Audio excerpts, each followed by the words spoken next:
इंदौर के परदेसीपुरा थाना क्षेत्र में पिछले दिनों एक नाबालिग बालिका को बीच बाजार में से जोर जबरदस्ती करते हुए अपहरण कर लिया गया था। युवक को पुलिस द्वारा गुजरात से गिरफ्तार कर लिया गया है, जिसे रिमांड पर लेकर अब पुलिस बारीकी से पूछताछ में जुटी हुई है। बताया जा रहा है कि नाबालिग बालिका के साथ में सोशल मीडिया के माध्यम से उसकी दोस्ती हुई थी। इंदौर के परदेसीपुरा थाना क्षेत्र के पाटनीपुरा चौराहे पर पिछले दिनों एक नाबालिग बालिका अपनी कुछ सहेली के साथ में बाजार जा रही थी।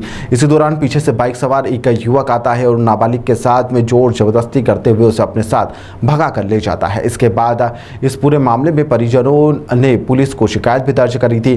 पुलिस की शिकायत के आधार पर एक टीम गठित करते हुए एक लोकेशन के आधार पर गुजरात के सूरत से युवक की तलाश शुरू कर दी गई थी और वहाँ की लोकल पुलिस के माध्यम से उसे गिरफ्तार भी कर लिया गया था। उसका नाम ऋतिक बताया जा रहा है, जिसकी उम्र 20 साल है। सोशल मीडिया के माध्यम से नाबालिग बालिका से उसकी दोस्ती हुई थी और इसी कारण वह उसे अपने साथ भगा कर ले गया था।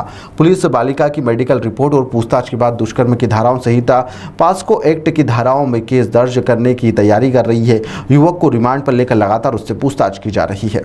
कल रात का नहीं है, इंसिडेंट दिनांक 26/5/2023 को हुआ था। करीबन 10 दिन पूर्व की घटना है, जब एक युवती ने आकर रिपोर्ट की थी कि उसके साथ में जो एक नाबालिग बालिका थी, उसकी बहन थी, तो उसको जो है एक लड़का जबरदस्ती आकर और मोटरसाइकिल से पैरेलल टू द गाड़ी आया और गाली गुप्तार किया और उसका मोबाइल तोड़ दिया और उसकी जो है फ्रेंड को लेकर और चला गया। उसमें हमने आरोपी ऋतिक के नाम से FIR दर्ज की थी। धारा 363, 366, 294, 323 का मामला पंजीबद्ध किया था। इस मामले में जब हमने मुखबिर तंत्र का सहारा लिया और कुछ तकनीकी सहयोग लिया तो जानकारी मिली कि ये लड़का उस लड़की को सूरत गुजरात में लेकर चला गया है।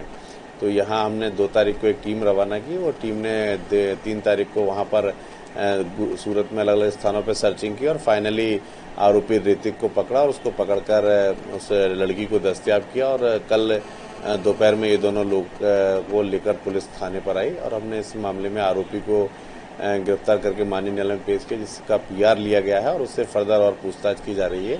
घटना में जो मोटरसाइकिल जिसका प्रयोग किया गया था वो मोटरसाइकिल अभी बरामद नहीं हुई है, इसीलिए हमने PR लिया और प्रयास कर रहे हैं मोटरसाइकिल बरामद होकर पूरा घटनाक्रम के बाद आरोपी को जेल दाखिल कराया जाएगा। ये पूर्व से जानते हैं एक दूसरे को और वो जो लड़की है वो इससे बातचीत भी करती थी, इंस्टाग्राम के थ्रू इनकी दोस्ती हुई थी और चूंकि इन दोनों को या तो जाना ही था साथ में या फिर चूंकि भाग गए तो इस तरीके की बात आई तो उनके घर वालों ने 363 का मामला कायम करा दिया। बाकी लड़का और लड़की दोनों एक दूसरे से वेल नोइंग हैं और पूर्व से परिचित हैं।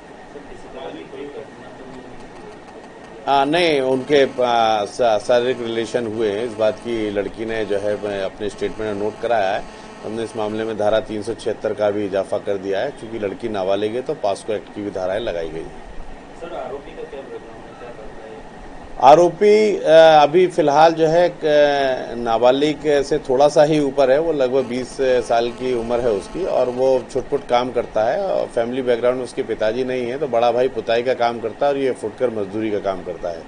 लड़का और लड़की दोनों ही अपने एक दूसरे के घर से लगभग 1.5 किलोमीटर की दूरी पे रहते हैं। इंस्टाग्राम के थ्रू इनकी दोस्ती हुई थी।